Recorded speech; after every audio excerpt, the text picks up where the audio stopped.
Tange Tandian lañ koy wax connu au Sénégal dans le paysage nan lañ koy wax waxati. les gens qui people, tu veux dire? Les gens qui sont vraiment célèbres. Il leur a pas fait de cadeau le mec hein. Mais il s'est lancé maintenant dans l'événementiel plutôt que dans l'actualité people. Tange, bonjour, bienvenue sur le plateau de ce matin. Tout d'abord, permettez-moi de remercier Allah et son prophète Mohammed sallallahu alayhi wa sallam, et de prier sur mon guide religieux, mon wasila, comme on le dit, Serigne Saliou Mbacké, di ñaanal Serigne Cheikh Saliou sama Serigne yal na fi yàgg te wér. di la nuyu Pape Sidi, di nuyu sa ñi nga toogal, les Khadija, si, di nuyu tous les téléspectateurs de la 2STV. Comme tu l'as présenté, Tange qui s'est connu à travers le milieu médiatique sénégalais, à travers le people, mais aujourd'hui, je vais te rectifier un peu. C'est 2 en 1. Aujourd'hui, le Tange qui est là, c'est pas le Tange qui était dans le people, c'est le Tange de TGK Communication. xanaa neex mais yéen xanaa neex. ma xabaar bu ma sama xarit Bécaye bu Touba donc maa ngi gërëm correspondant wu 2STV yi yëpp ci xibaar yi ñu jox mu ne dafa am biig ci guddi microcrète bi nekk Touba dafa am ay doomu aadama yu kabulewu ñëw doon ko dajji waaye mujj ñaa antu seen i pexe donc Bécaye nee na mu ngi ñuy toppal xibaar yooyu ba xam ñooña gendarmerie wala alkaati yi teg nañ ci ñoom loxo bokk ndax bëgguma wax corps bi leen jàpp te fekk na du corps booba. luñ ci xam rek incha allah dinañ leen ko jébbal file ci ce matin seetaanu wala ci antenne 2STV la première chaîne de télévision privée du Sénégal. On était tout à l'heure en train de parler de l'actualité people que nous allons essayer de rendre plus super neex parce que Astou Dione aujourd'hui j'ai besoin de toi. Mais chérie pour cheveux bi gars yi toog seetaan la parce que gars yi xam naa ne ñu gel bu am cheveux mais je savais pas que cheveux yi noonu la chéré c'est après que j'ai compris.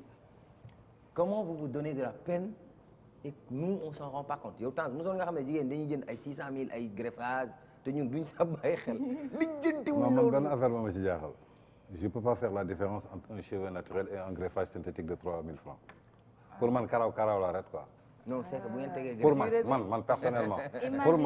pour man ça non ça me pose problème je me pose cette question je me dis que cheveux naturel bu 300 000 wala bu 600 000 ak greffage synthétique bu 3000 francs. ça dépend de la personne. yow mi 30 ans noo xamee ne greffage ay synthétique la. nag je suis marié nag. waaw je suis un homme galant.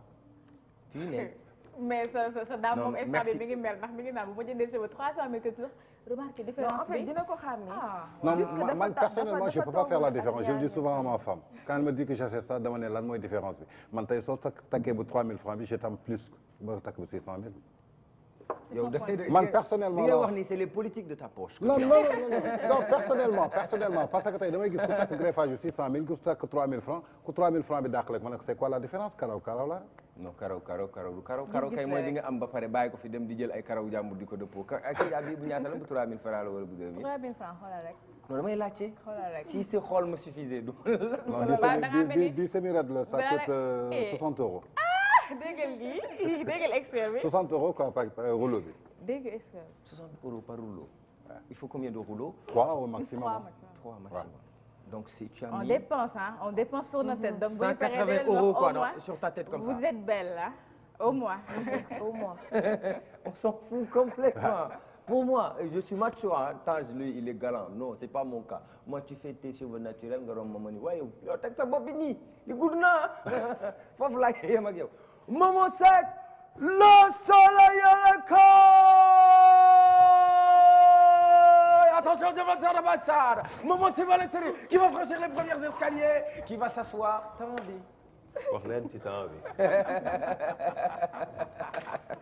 Rebonjour et bienvenue dans cette émission bonjour. Matinale. Mamadou Mbaye me manque parce qu'il a un peu mal à la tête, je le comprends, il a été tellement fatigué hier à cause de ce combat et de l'événement. Félicitations à Baye Demba Ndir et à Salam Diallo pour leurs drapeaux respectifs. Machallah, yàlla na si yàlla def yeneen xéwal. Momo Seck, le soleil yéenekaay, bonjour. Le soleil yéenekaay, bonjour à toi. Il faut que je discute un peu avec Khalifa Assane Deme balaa ñu dem mooy ki ma daan sang. parce que temps yi su ma bañ mettiwul damay grippe. su ma grippul Modou Mbaye. sang yee jeex bu Modou Mbaye dara kiiwul sang yee jeex il faut que mu defaraatal ma ay sangat ba pare gis ay tuuti daw yi commencé essoufflé. du yoon. oui ma man na mon téléspectateur yi. Tu arrêtes le truc de vendredi et tu arrêtes de souffler. non vendredi c'est bien.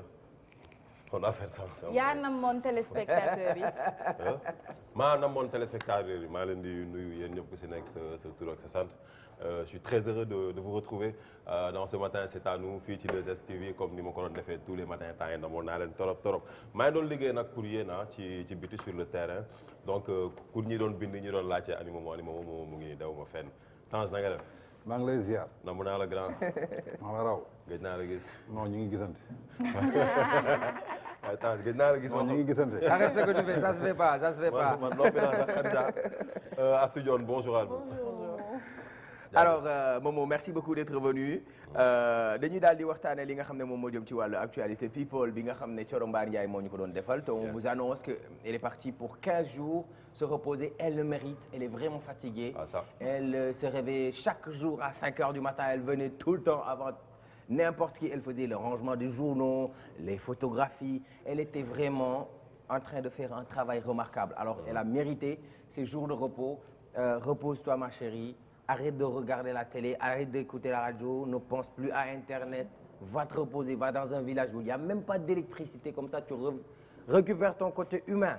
C'est tout ce que je te conseille. Elle est dans un village loin. On dirait qu'elle est partie pour faire la fête, elle est à Casa là. Ouais, à Casa. waa Tange aussi Tange. Non mais elle est à Casa.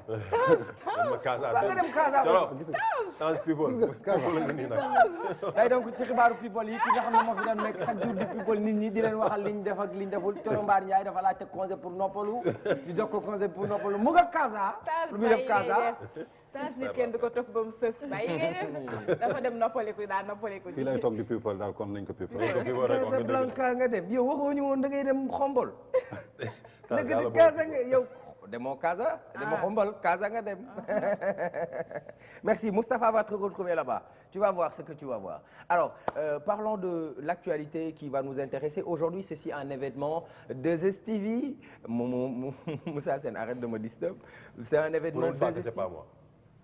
Voilà. Momo Seck, toi aussi, tu arrêtes de me disturber. Ouais. Je disais tout à l'heure que ceci est un événement 2STV. Lu tax mu nekk événement 2STV, il y a des organisateurs, mais ils ont fait confiance à la 2STV pour la visibilité de ce spectacle.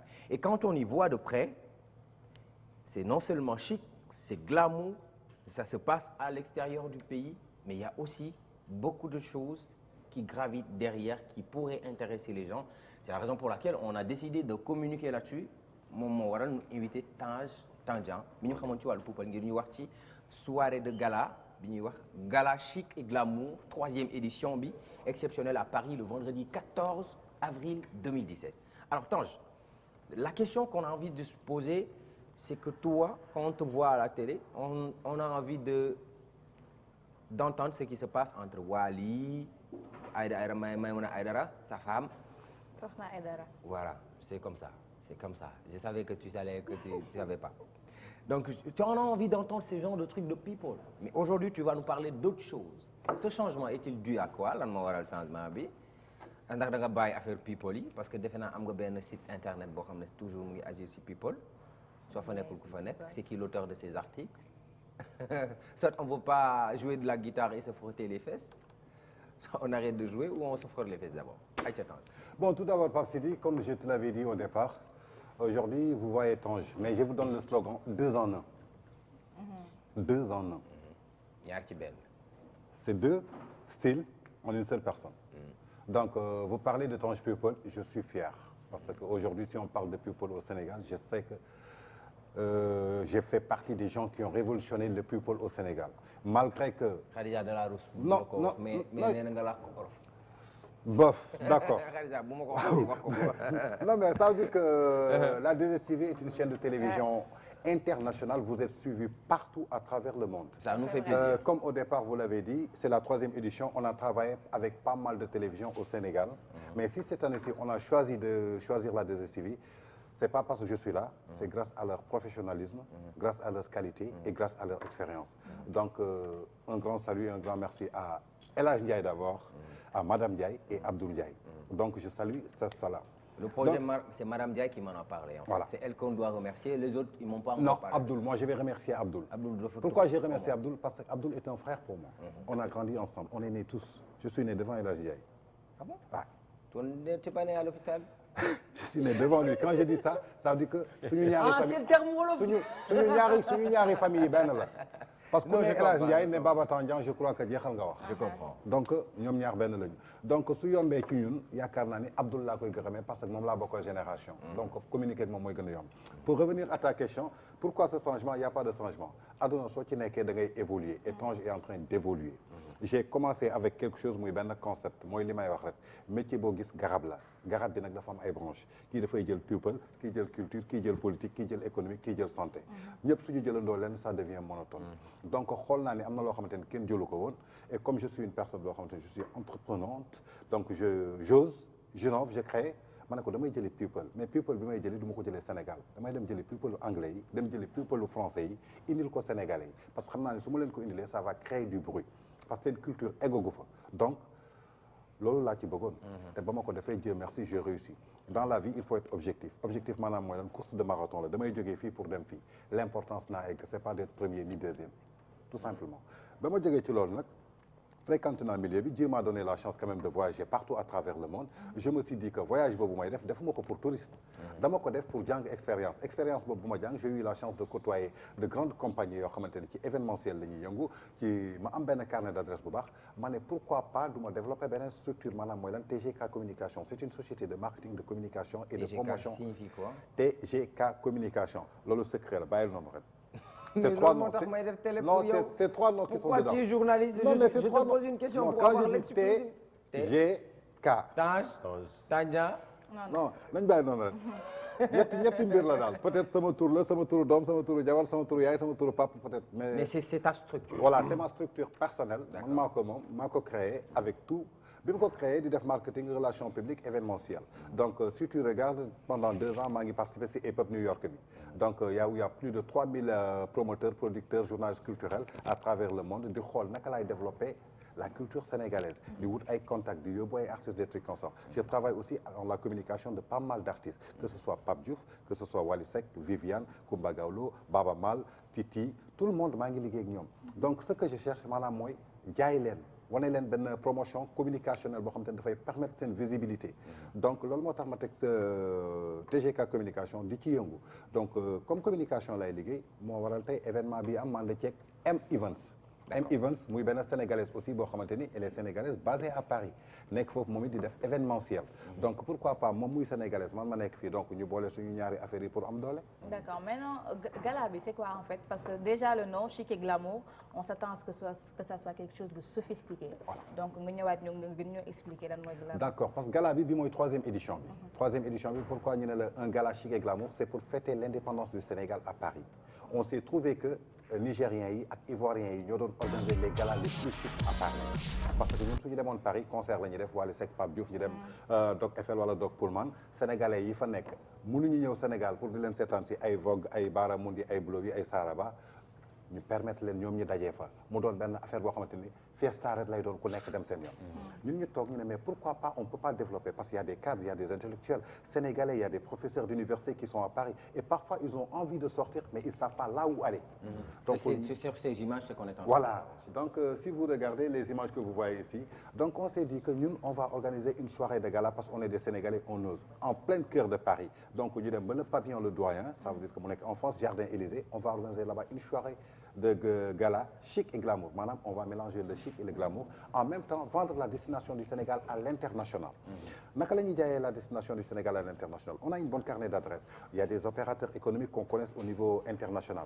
tey fii am nay privé donc ñoom pourquoi mënuñu leen ressembler ci benn dîner nga xamante ni au lieu que mu doon lu sérieux benn tour de table dîner yow nga indi sa projet ma indi sama projet ñu échanger tes cartes de visite donc on vous facilite les contacts de ce fait que yow tey soo amee projet nga expliquer ko kooku nga mën ko inviter Sénégal mu xool lan lay investir Sénégal pour mu jëriñ Sénégalais yooyu donc ci cadre boobu lañ ko demee benn cadre B2B donc bi ñu koy def nag ñu ne on va mélanger le chic et le glamour maanaam gars yi takk robe yi comme ni ngeen koy waxee cheveux naturels yi robe de classe nag laa wax góor ñi takk costard yi avec des autorités ah avec des autorités avec sur toute la crème ñoom ñoo fay nekk dinaa ñëw je vais venir superviser si c'est glamour ou pas le directeur de la SICAP il y avait Pape Diouf de Marseille on a des gens comme Absat aussi des Ramayad comme des invités des Jules Verdès de TF1 parce qu'on travaille avec TF1 on travaille avec Canal Plus on travaille avec UB News on travaille avec Africa Numéro 1 on travaille avec RFI donc loolu mooy biwu gala bi bi ñu ko defee pour jaay destination Sénégal à l'international alhamdulilah ñu nekk ci 3e édition bi. en même temps aussi ñu ne bon jaay destination Sénégal rek donc lan lañ ciy yokk dañ ciy yokk benn prix distinction bi ñan lañ koy jox. parce que dañu xam ne am na ñoo xamante ne ñu ngi Sénégal qui œuvre beaucoup dans des œuvres sociaux.